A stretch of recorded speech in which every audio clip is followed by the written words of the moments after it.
Assalamualaikum warahmatullahi wabarakatuh. Salam sobat hobi bola. Di akhir pekan ini tentu para pemain tim nasional Indonesia sudah kembali ke klubnya masing-masing dan ada beberapa juga yang sudah mulai kembali bermain bersama klubnya di kompetisi masing-masing liganya ya. Nah, tentu kita akan coba membahas beberapa para pemain timnas kita yang abroad, yang sudah menjalani laga di masing-masing klubnya di akhir pekan ini. Nah, kita mulai dari Belanda terlebih dahulu ya. Kita mulai dari klubnya Nathan. Nah, Nathan Chuaon bersama klubnya Willem II ini menjalani lanjutan laga Eerste-Divisie ya, atau kasta kedua Liga Belanda menghadapi De Graafschap. Dan di pertandingan tersebut Nathan Chuaon kembali dipercaya oleh pelatihnya Stegman untuk masuk ke dalam starting line up. Dan di pertandingan tersebut Nathan Chuaon ini bermain selama 90 menit full ya, dipercaya oleh pelatihnya. Dan yang menarik adalah Nathan di pertandingan tersebut itu diposisikan sebagai bek kanan ya. Padahal tentu posisi natural dari Nathan ini adalah sebagai bek kiri. Tetapi di beberapa laga terakhir bersama klubnya Willem II ini, si pelatihnya Stegman ini tentu saya melihat ini terus mencoba mencari bagaimana posisi Nathan ini benar-benar sangat versatile sekali ya.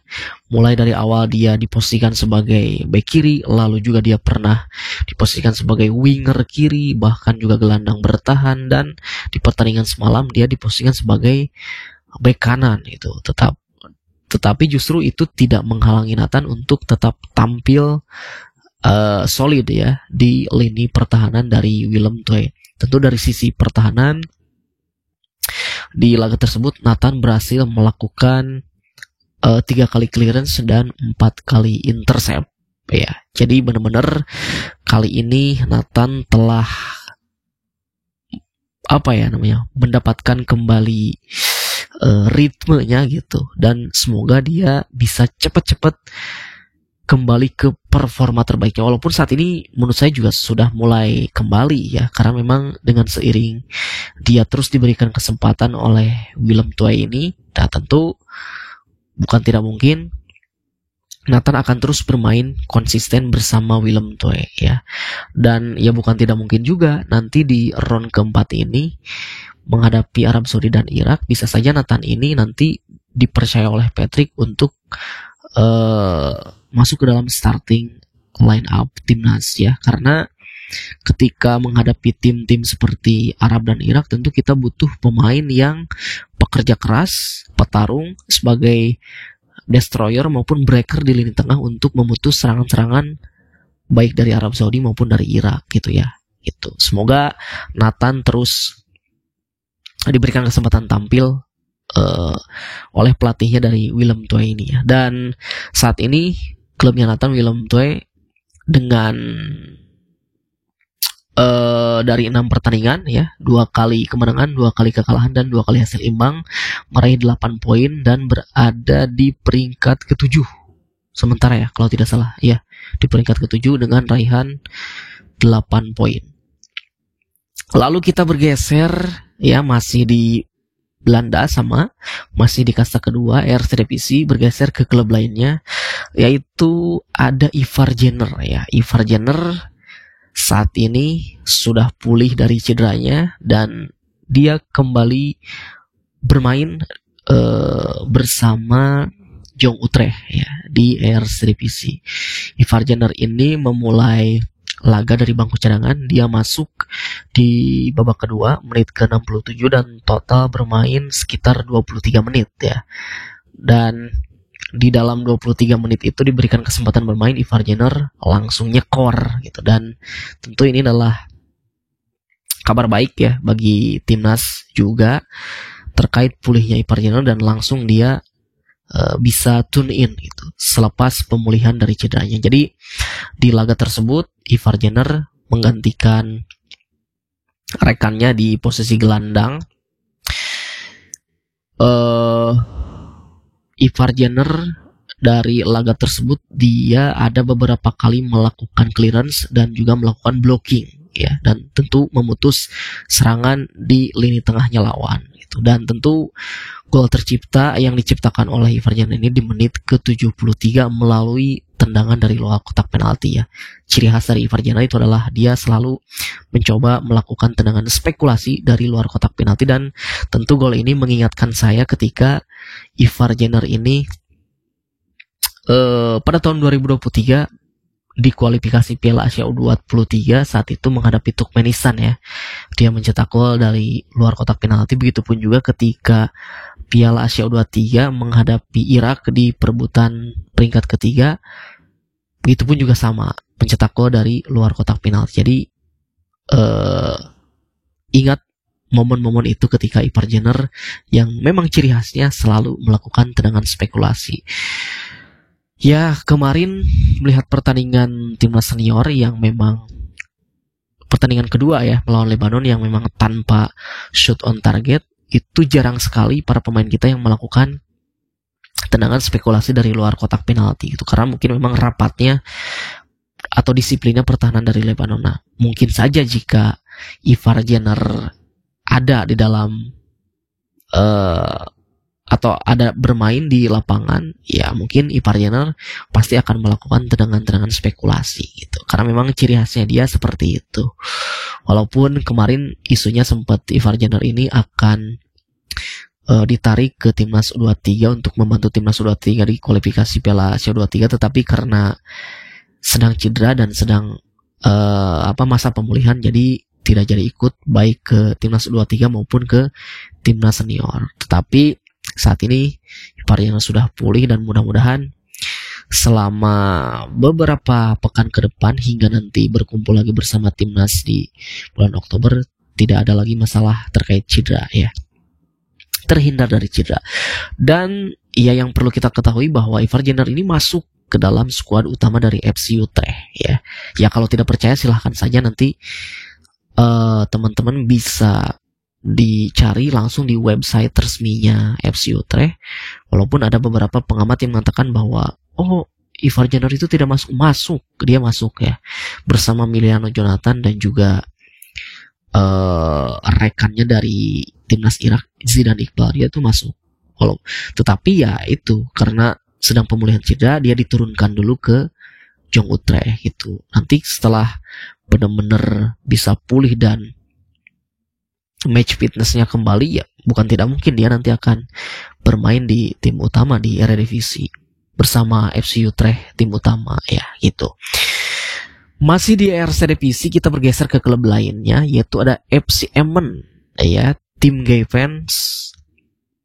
Tim Gayfans lagi-lagi ini adalah pemain yang berposisi sebagai pemain bertahan tetapi diposisikan sebagai winger sebelah kanan. Itu tim Gayfans tampil sebagai starting line up, dan di pertandingan tersebut dia benar-benar pergerakannya cukup oke ya, cukup luar biasa. Walaupun ya posisi naturalnya tadi sebagai pemain bertahan ya, back kiri ataupun back kanan gitu, tetapi di beberapa laga terakhir FC Emmen ini dia selalu diposisikan sebagai penyerang atau winger ya, winger entah itu kiri ataupun kanan. Dan di laga tersebut klubnya Emmen ini bermain imbang 1-1 melawan Top Os. Sayang sekali ya, sudah unggul di babak pertama tetapi di menit akhir kejebolan ya. Walaupun sebetulnya FC Emmen ini punya peluang untuk bisa menangkan pertandingan,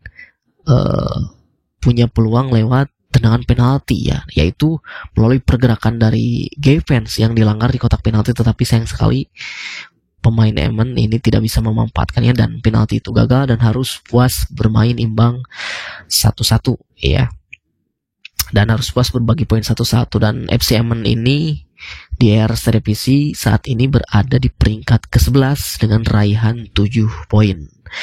Nah, tentu dengan melihatnya bagaimana perkembangan dari tim Gay Fans di klubnya FC Emmen ini ya sangat luar biasa ya, selalu diberikan kepercayaan oleh pelatihnya. Dan kemarin dia itu tidak bisa bergabung ke timnas U23 katanya karena tidak diizinkan oleh klubnya. Sebetulnya bisa saja sih kalau misalkan lobby dari PSSI ya, seperti halnya dulu PSSI melobi Justin Hubner, Nathan gitu untuk bisa bergabung ke timnas U23, tetapi ya menurut saya sih lebih baik bersama klubnya terlebih dahulu lah, karena ya takut kejadian kayak yang udah-udah gitu, seperti halnya Rafael Strike yang selalu dipanggil oleh timnas, dia mangkir dari klubnya dan akhirnya kehilangan tempatnya di starting line up gitu. Karena memang timnas U23 sendiri juga gagal lolos ke Piala Asia yang memang tadinya mungkin diproyeksikan tim Gay Fans ini untuk bisa tampil bersama timnas Indonesia U23 di Piala Asia U23, tapi sayang sekali gagal. Mungkin untuk nanti ke depan di ajang SEA Games ya tidak mungkin juga ya, karena pasti itu jadwalnya bentrok dengan kompetisi liga gitu.